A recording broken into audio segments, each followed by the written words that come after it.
Hello guys, this is maybe my last harvest for my kangkong. Tinanim ko siya nung ano to? Kailan ko ba to tinanim? June ko siya tinanim. Tapos nakailang harvest na ako sa kanya pa kunti-kunti. At ito ngayon ang pinakamarami. So pakakainin ko ang aking anak. Kaya watch until end guys sa ating vlog na ito, if how I cook my kangkong. Very special kasi ngayon lang ako nakapagtanim ng kangkong so far. Hindi ko nga akalain mabuhay ito eh. I did not thought na mabuhay siya. But soon or 2 weeks from now eh wala na to. It will be died dahil mag autumn na. So ayan guys, very konti lang pero makakain aking anak first time. Siguro pang 6 ko ng harvest siya. Hello guys, let's continue sa ating vlog. At ito yung pinaka marami na aking pitas sa aking garden, sa aking munting tanim. First time ko yata magtanim ng ng kangkong. So yun. Actually, ang nagpauso ng ganitong pagkain dito sa Japan is Chinese. So yun guys. Tapos natuto na rin magtanim ang mga Hapon. Kasi nabibenta siya sa market. So yun. Ganito dito yata kadami yung binili ko nung June. Nung bumili ako ng regalo sa aking dalaga sa kanyang birthday, may nakita ako ng isang pack na ganito. Dalawa pala yung binili ko nun. Tapos yung medyo adult na sanga, tinanim ko siya. Ayun, nagkaroon ng siguro pang 6 ko na itong pitas, itong pinakamarami. Sinadya ko talaga siyang padamihin kasi gusto ko pakainin din yung mga anak ko kasi hindi pa sila nakakain ito eh.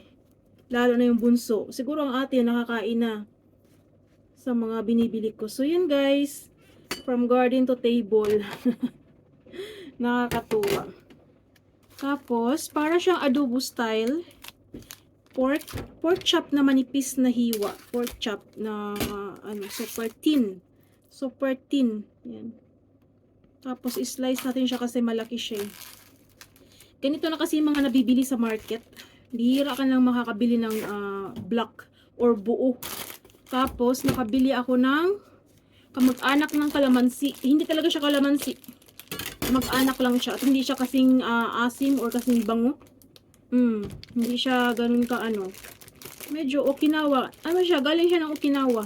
Sa Okinawa lang nabubuhay yung mga ganito eh. Actually, banda dito nabubuhay naman sana yung orange. Pero bakit kaya wala silang puno ng kalamansi? Iba yung amoy niya. Mabango ang kalamansi. Siya para siyang amoy dalandan. Hindi siya maasim guys. Para siyang lasang dalandan. Niloko lang ako. Na-scam ako nito. Ganito lang, hindi siya talaga kalamansi. Tapos, hiwain natin siya ng 1 bite. So, yun. Maraming salamat guys sa mga bagong subscribers natin. At sana kita-kita tayo lagi guys. Balikan tayo ng balikan kasi hindi naman tayo malalaking channel na mangdededma lang sa mga nanonood. So, maliit lang tayo na channel.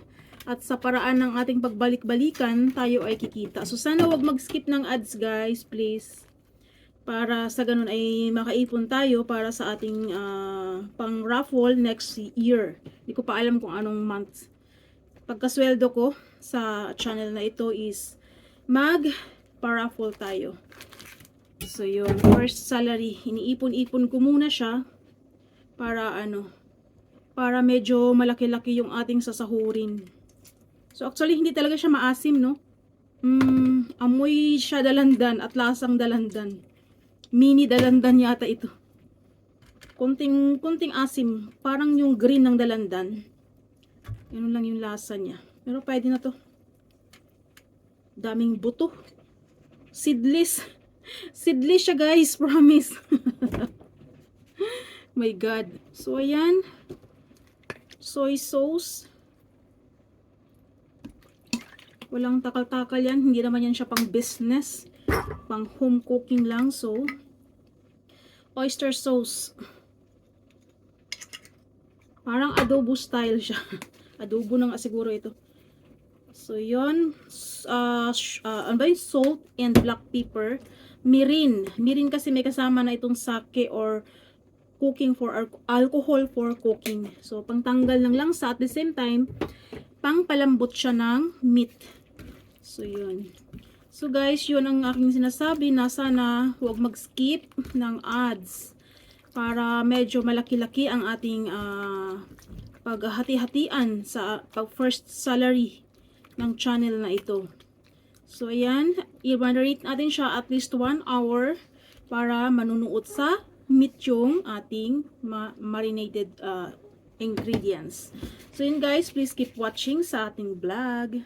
So, yun guys. Let's start cooking. Very simple but delicious. Yun. Maraming salamat guys sa lahat na madalas na uuna sa akin. Asahan nyo po guys na isahin ko kayong babalikan. So, yun. So, yan. Garlic lang gamit ko guys. Nagtitipid ako. Ang bango. Mabango siya ha. Kahit hindi kalamansi, mabango. Maraming salamat guys sa inyong hindi pag-skip ng ads. Malaking tulong po yan sa ating channel. At matutuwa din po sa atin si YouTube. Dahil sa kikita din siya sa bawat kita natin. Kaya tuwang-tuwa si YouTube pag malaki ang kita natin. Dahil malaki din ang kanyang kikitain. So please don't skip our ads guys. At ganun din ang ginagawa ko kahit saan man ako nakakarating. So yun. Keep watching until end. Ayan guys, 1 year after. 1 year after, nagiging ganito na siya. Joke. Pasensya na guys, pagod lang ako sa trabaho. Kaya, sinusubukan ko lang mawala ang pagod ko sa paraan ng pagjo-joke. Sana wag kayong maiyak sa joke ko. Joke. Just kidding. So, ayan po yung aking simpleng luto ng aking sariling tanim. So, yun. Subukan ko next year season magtanim ulit ng medyo marami para makakapag-adobo ako. Tsaka siyempre sinigang, 'di ba? Yun yung masarap sa kangkong, i-adobo, sinigang. At gusto ko siyang nag-isip nga ako kung lulutuin ko ba siyang lumpia Shanghai, kailang matrabaho. At hindi rin mahilig sa lumpia Shanghai ang aking bunso. So sabi ko, ganito na lang para makakain siya. First time niya nakakain, yung ate nakakain na nito. Ng ganitong ganitong gulay. Pero yung bunso hindi pa. Kaya pakakainin ko siya ngayon. Walang ibang ulam kaya wala siyang choice. So ganyan lang guys. Simple yet delicious. Yan. Adobo nga bang tawag dito guys? Hindi ko alam. Basta para sa akin ay the best kasi galing sa aking garden. So yun. Thanks for watching guys. Ready to eat na po ito. At luto na rin yung kanin. So sasabayan ko ng kumain ang aking bunso. Baka sabihin niya bakit ako lang. Kasi madalas kasi ako na pag uwi ko sobrang gutom dahil wala akong lunch. Iinom lang ako ng tubig within 5 hours or 6 hours. Tubig lang yung iniinom ko sa trabaho. Walang kanin-kanin, walang oras kasi lahat yung ganung oras ay bayad yun sa amin. Wala kaming break time. So pag uwi ko ng bahay, pag mayroong pagkain, kakain ako. Tapos sa gabi, silang dalawa lang kakain. Yung ate, madalas wala sa ganitong oras dahil nagpa-part-time siya. So yung bunso lang yung kakain. At this time, dahil masarap ang ulam, sasabayan ko siya. So guys, maraming salamat. Hanggang dito na lang. Thank you so much for watching. Bye-bye. Until next vlog. And please do like. Sa bawat like natin guys, isa yan sa paraan na ma-promote natin yung video na ating nilike. Kaya mahalaga ang like. Kaya nilagay ni YouTube yan dyan kasi mayroon niyang use or mayroon niyang trabaho. So please, wala namang bayad. Ako kahit saan ako pupunta, talagang nag-like ako. Yun. Kasi isa din yun sa way na malalaman ko na-watch ko na yung video na yun. So yun guys. So please, wala namang bayad.